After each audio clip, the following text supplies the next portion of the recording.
Появилась проблемка с прицепом. Когда ты трогаешься, он как будто бы немножечко от тебя отстает, потом следует рывок. Когда тормозишь, он как будто бы на тебя накатывается и появляется стук. Вот. Я подумал, что это вылетел амортизатор накатного тормоза. Вот, и позвонил мастеру.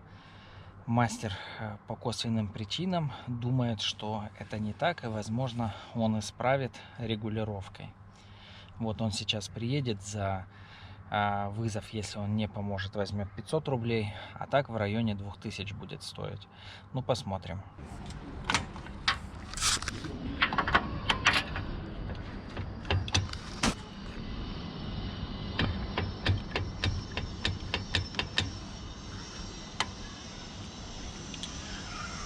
Вверх-вниз нет люфта, только по оси. И немножечко выгнут шток. Со стороны это видно.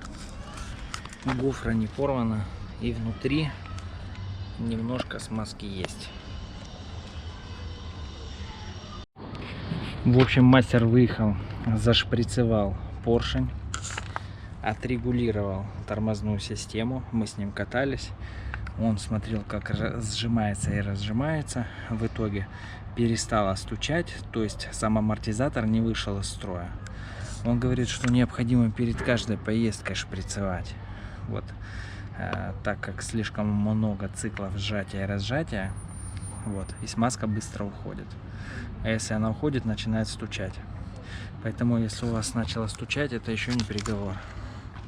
Вот, можно попытаться самому отрегулировать, зашприцевать.